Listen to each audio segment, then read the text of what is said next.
svih naših nacija. Are we ready? Okay. Ready. Petar, welcome.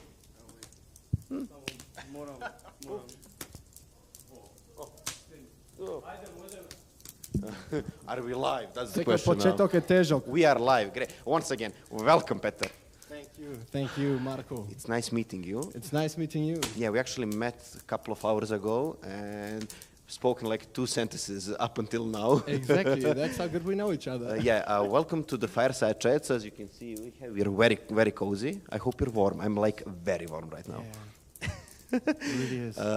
We are at the 20th edition of the International Youth Conference, and we're in Krushevo, one of my favorite places. I don't know, have you been a couple of times here, yeah?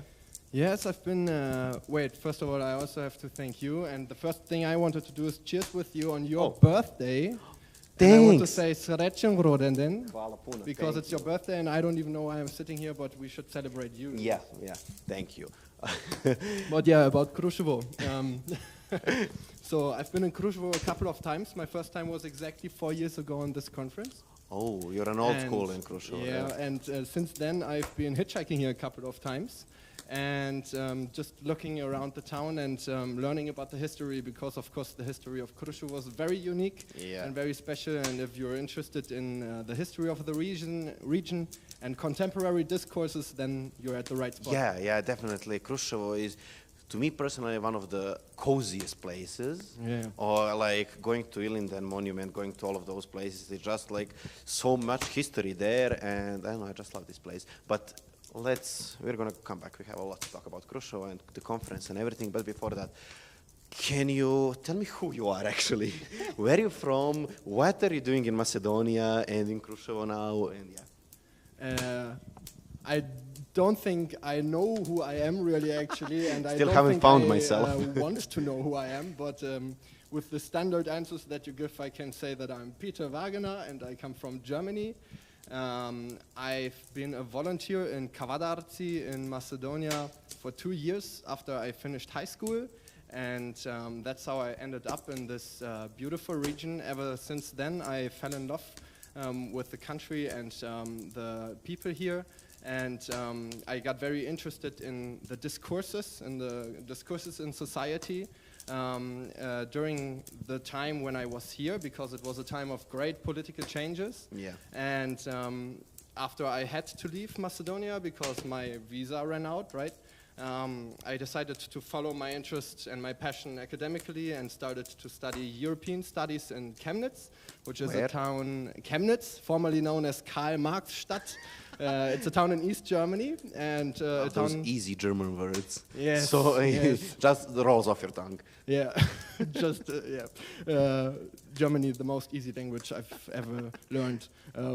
I study European studies because of my special interest in Southeastern Europe, and I moved there from the very far west side of Germany, where I grew up in a small village. I come from a farm from a village with 2,000 inhabitants that's located directly at the Dutch border. So cool. Yeah, that's my story.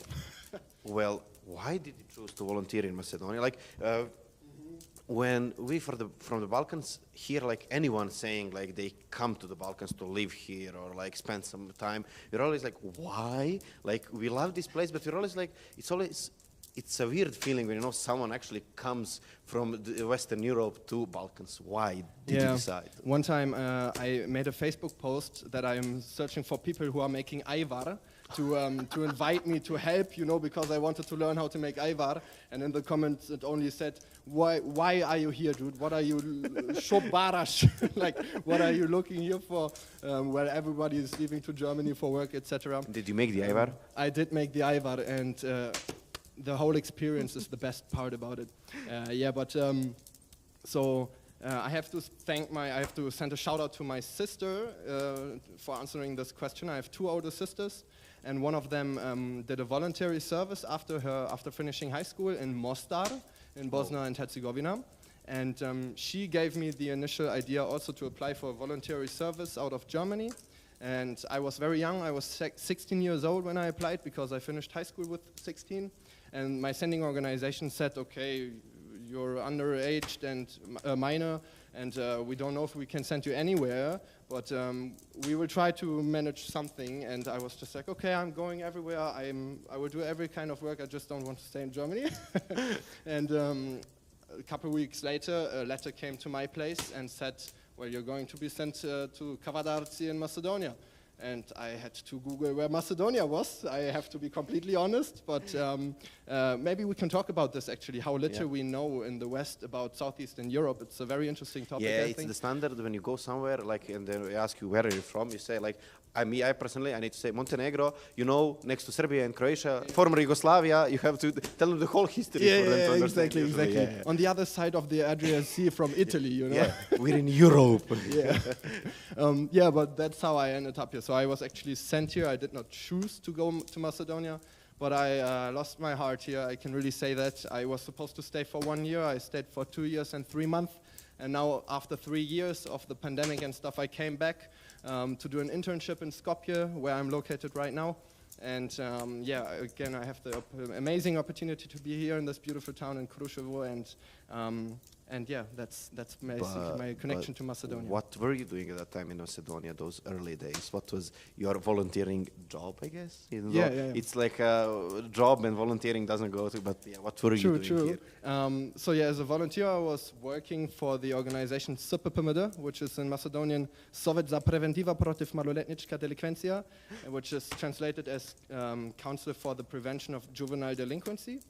And it's a youth organization. I had a couple of regular tasks. For example, I went to the local orphanage house and just spent nice free time with the children there who live there without parents. And then another big part of my voluntary service was think about your own projects and establish them, and yeah, just follow a path that you want to follow. So it's a volunteer space with a lot of freedoms. And I'm a skateboarder, so the first thing I did when I knew that I had to go to Kavadarci was Google Kavadarci skate park. And I saw that there was nothing, not even a skate park, but not even a skateboarding culture at all. So what I did was I collected 15 skateboards by crowdfunding in Germany, and I brought them to Kavadarci, and I started with like small workshops with the kids of the town to teach them some couple of basic tricks. And this became a club. It was called SKK, Skateboarding Collective Kavadarci, and it really went very well because the kids were very eager to learn this Olympic sport, I want to say. And yeah, this is actually the reason why I stayed for another year, because this project then went so well that we worked together with the municipality to build a skate park. And now Kavadarci is one of the very few skate parks of the country. And we got a donation from the Swiss embassy for 80,000 euros. So yeah, that's kind of the reason why I stuck to Kavadarci.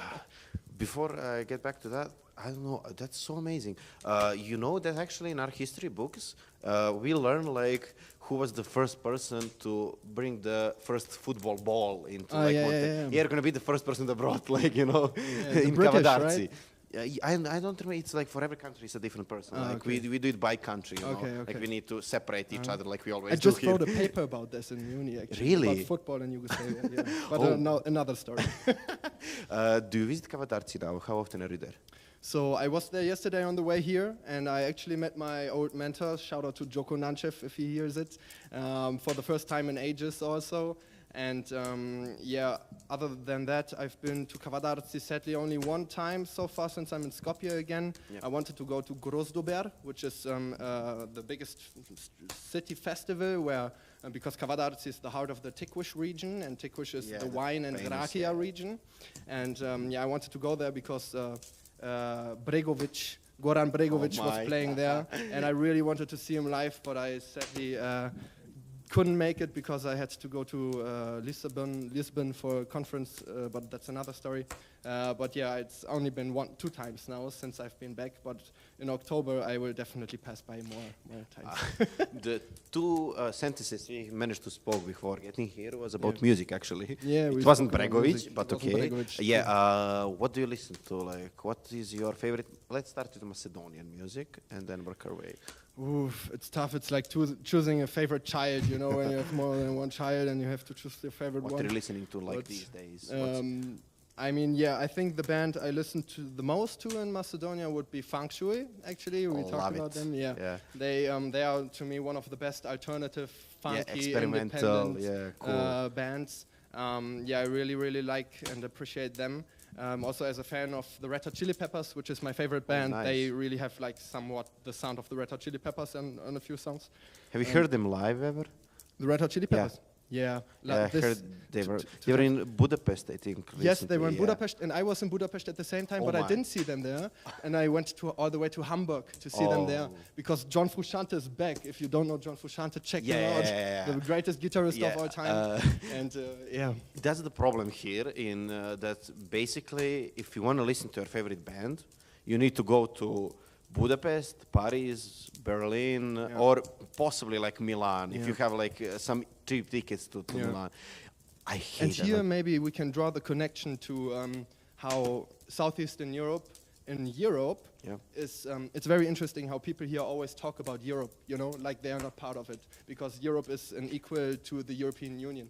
Maybe we can talk about how it's like a black hole, like how people don't know anything about this, why bands don't come here, or famous very world rarely. tour that has like 3 cities in Europe, something in Australia and America. That's it. Yeah. Exactly. So this is a thing that really bothers me, and that that defines my passion for this region. I always try to advocate about Southeastern Europe and Germany, because, to be honest, the only thing we learn in high school about Southeastern Europe is that in Sarajevo the First World War kind of started with this assassination, and that's it. So, and then we talk only about the First War, where the Germans again screwed up the world, right? Yeah, while here we're mostly like, the thing we're most proud of is our history. Like, the history is #1 topic. Like, it sadly sometimes, but like, it is a big topic here, history.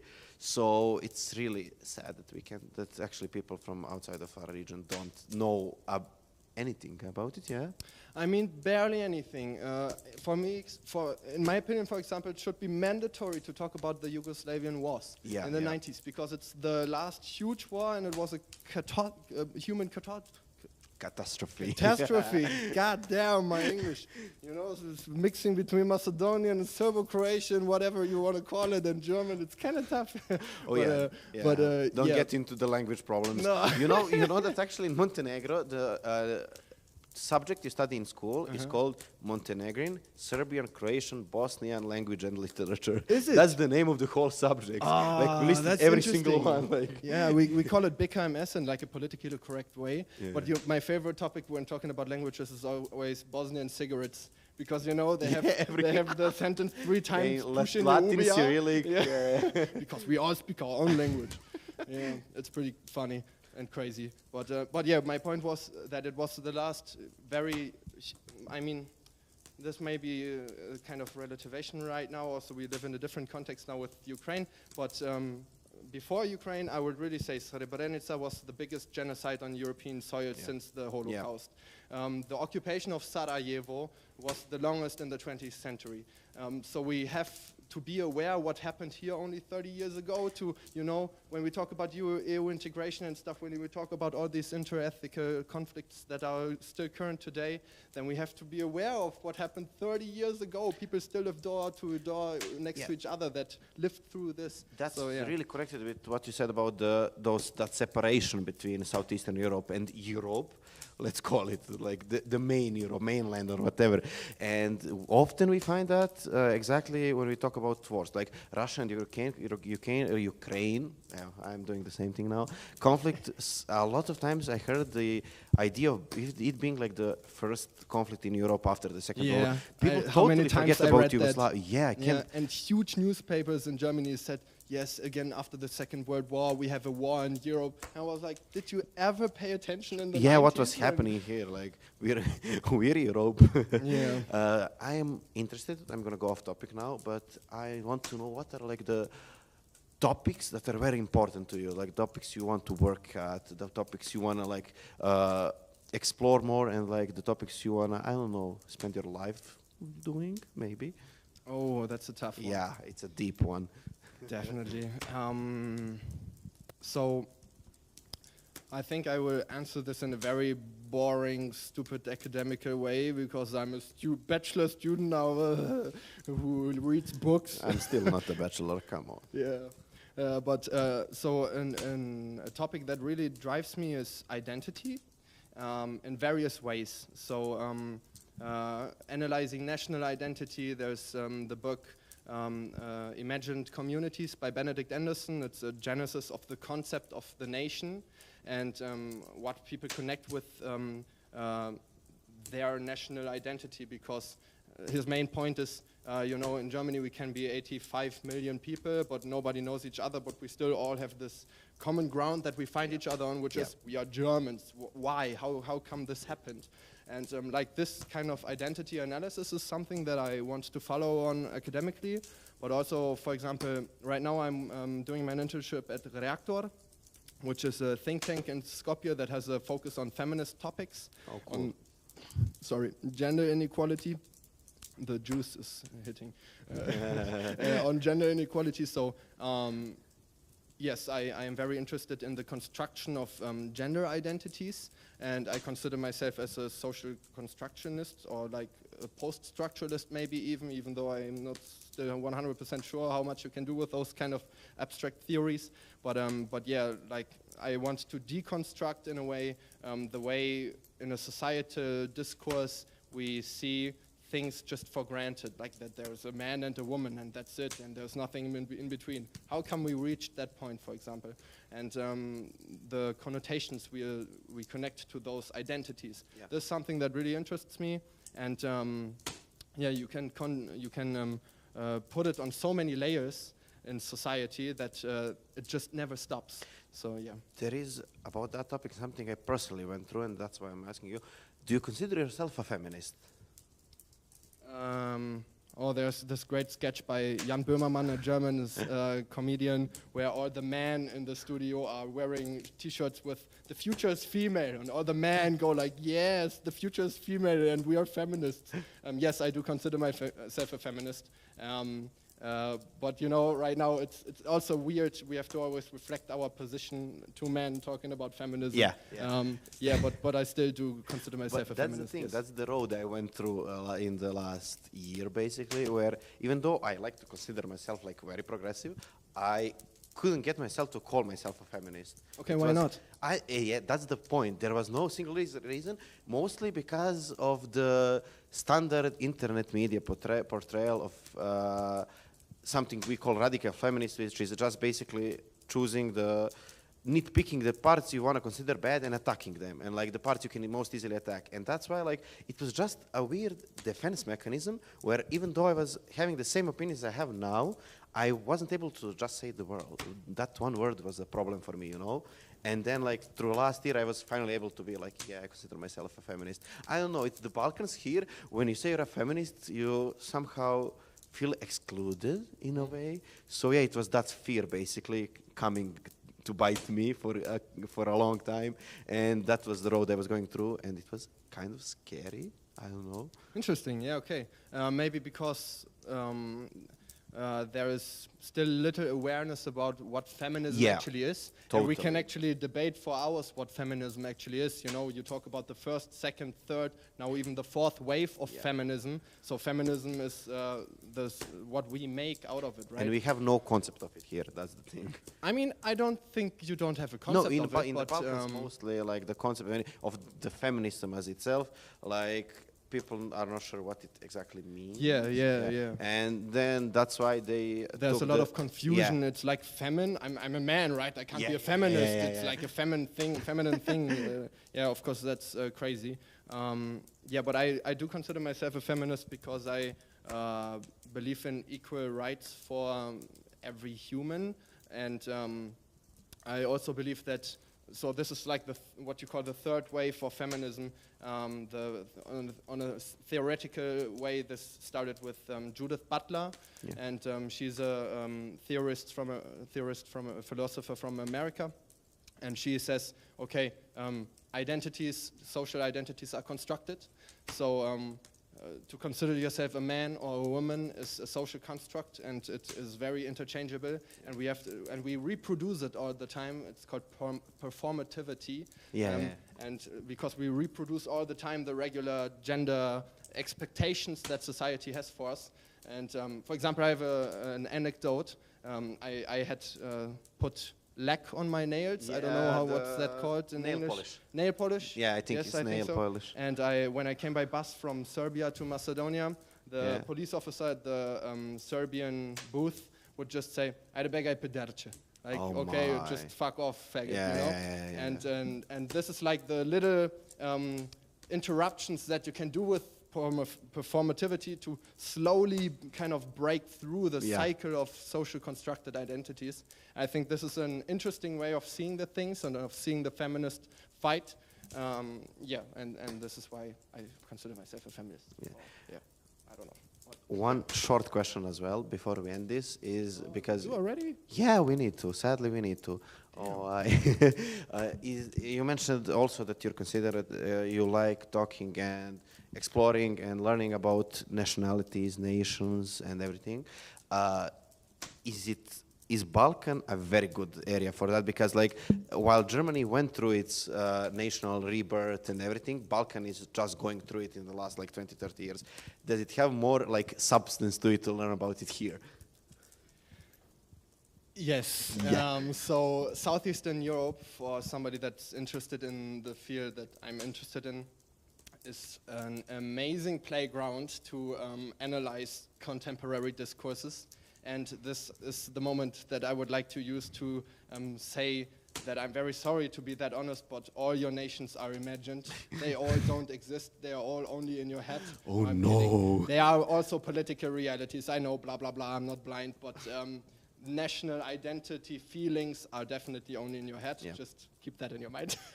But yes, of course, because all these countries, like you said, are new, like as their own political entities, it's a very interesting region to explore. Yeah.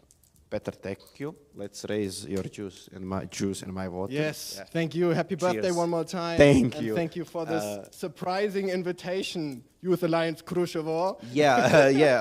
Sorry for telling you like an hour ago that you're going to be here. But enjoy Krushevo and enjoy the 20th conference, and see you tomorrow at the panels, I guess. Thank you, man. See Bye. you.